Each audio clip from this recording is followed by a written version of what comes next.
Direction La Réunion pour évoquer ce qu'on appelle la crise requin. Des dispositifs de sécurité sont déployés sur les plages pour permettre aux insulaires aussi bien qu'aux touristes de retrouver l'océan. Les requins bulldogs, auxquels on impute la majorité des attaques de ces dernières années, restent des animaux mystérieux. Pourquoi se sont-ils rapprochés des côtes? Combien sont-ils? Le plongeur Éric Waraud mène, de son propre aveu, une enquête difficile.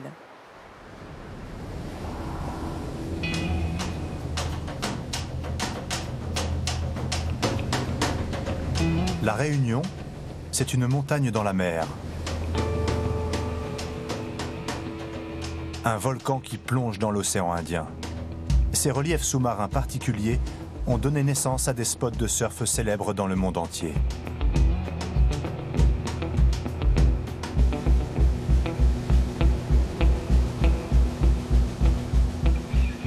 Malheureusement, depuis une dizaine d'années, une menace sourde plane sur le littoral. Le requin bulldog. L'île de la Réunion est l'endroit du globe où les attaques de requins sont les plus nombreuses. 24 depuis 2011, dont 11 mortels. Depuis un an, aucune nouvelle attaque n'est à déplorer.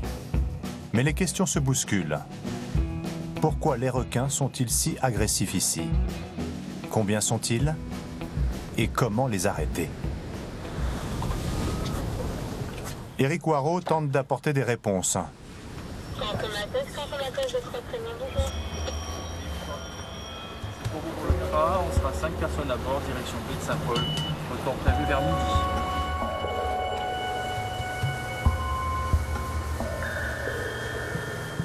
Depuis 3 ans, il travaille pour le Centre Sécurité Requin, un organisme créé pour mettre un terme à cette crise.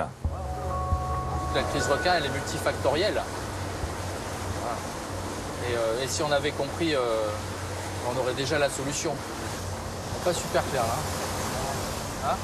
On voit, il y a une espèce de petite bande. Un petit peu laiteux là. Légère.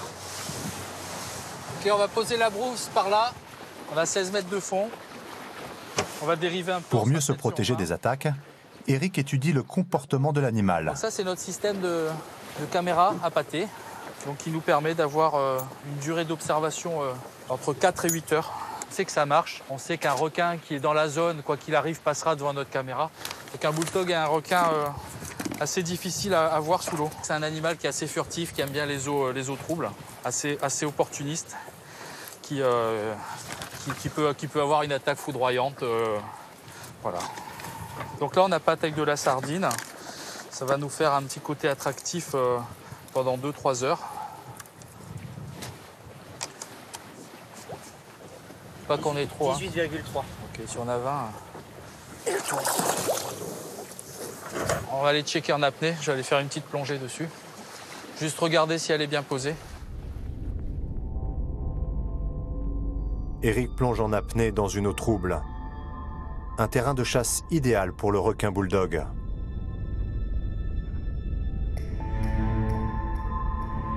À La Réunion, aucune attaque de requin sur un plongeur n'est à déplorer.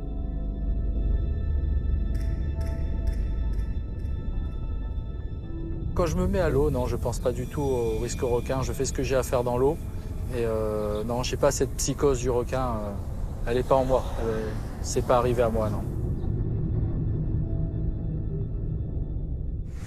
C'est bon, elle est bien placée? Ouais, c'est bon, genre, elle est super bien placée là. Elle est bien orientée, bien posée. Parfait. Allez, on peut aller contrôler SSB. Le SSB, c'est ce dispositif étrange que teste le Centre Sécurité Requin.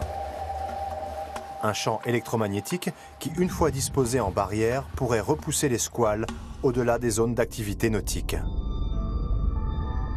Une nouvelle fois, Éric est mis à contribution pour vérifier l'état des installations après une série de fortes tempêtes.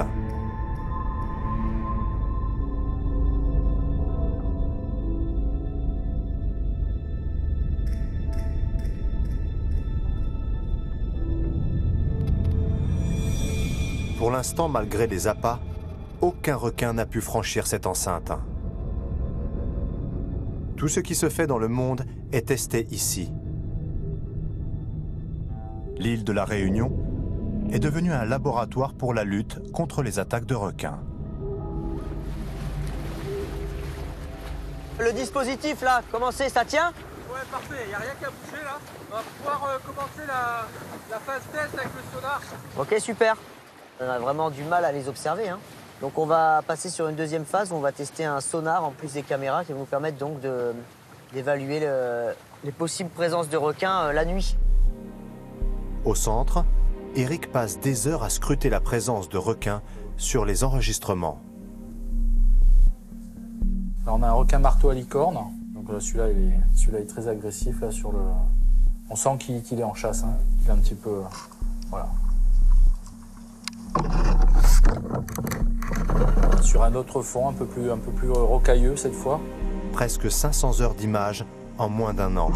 Et s'il n'est pas rare de voir des requins marteaux, le requin bulldog se fait bien plus discret.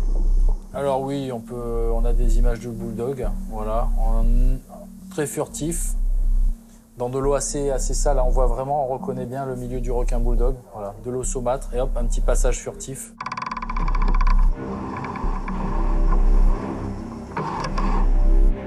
On a mis un autre passage d'un requin, voilà.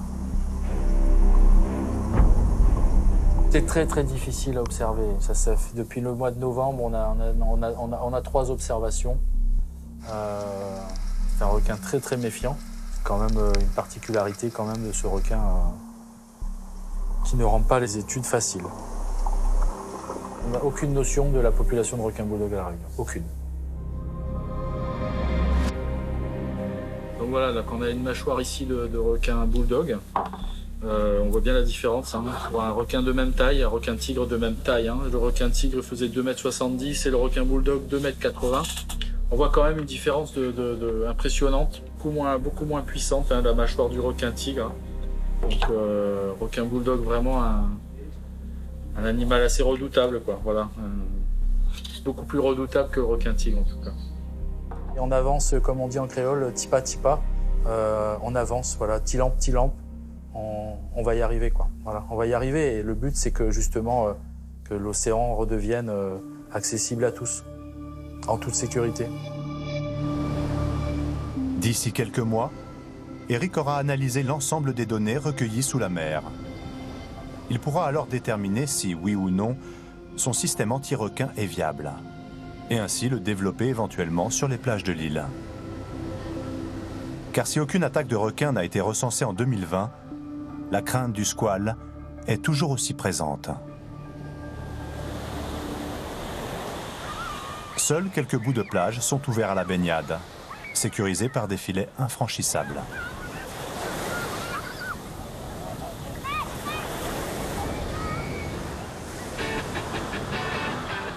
En revanche, surfer est toujours interdit, sauf sur un spot.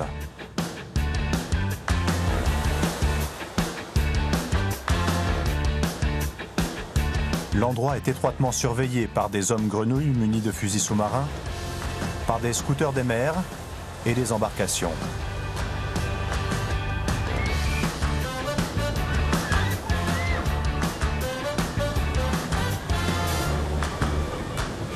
Non, moi je vais pas à cause de ça, les requins, ça me fait trop flipper. Après, avec tous les morts là... Non, ça fait toujours un peu peur, mais moi j'essaye de pas forcément toujours y penser. Et après, on s'amuse le plus qu'on peut. Ce jour-là, Giovanni Canestri organise l'Elio Surf Challenge, en mémoire de son fils Elio, petit prince du surf arraché à la vie à 13 ans. C'est génial, hein? Ça fait plaisir de voir ça. Hein? Salut ma chérie. Voilà une petite surfeuse en herbe. Ouais, c'est pour ça qu'on se bat. Ça va?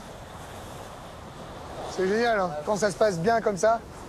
J'ai toujours l'impression d'y voir une main divine avec tous ceux qui nous ont quittés. Je veux dire, voilà, on fait les trucs, quoi. Le requin, il a le droit d'être dans l'océan. On n'est pas contre la vie de ce poisson-là. Au contraire, nous, à la base, on est tous des écolos. Mais c'est juste qu'il n'a pas sa place à 30 mètres du bord, c'est tout.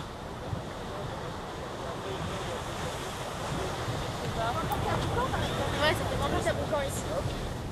La dernière fois que je suis allé surfer, j'étais rassuré, mais à moitié, parce qu'il y avait beaucoup de gars à l'eau. Mais même, je suis pas resté longtemps, je suis resté peut-être 10 minutes max. Bien sûr qu'il y a eu ces accidents et moi je peux vous en parler, j'ai perdu mon fils. Oui, aujourd'hui c'est dangereux et aujourd'hui c'est interdit. Mais avec de la volonté, je pense qu'on pourrait arriver à retrouver tout ça et que le bonheur qu'ont vécu ces enfants à l'époque, ça redevienne naturellement possible tous les jours. C'est ça l'intérêt.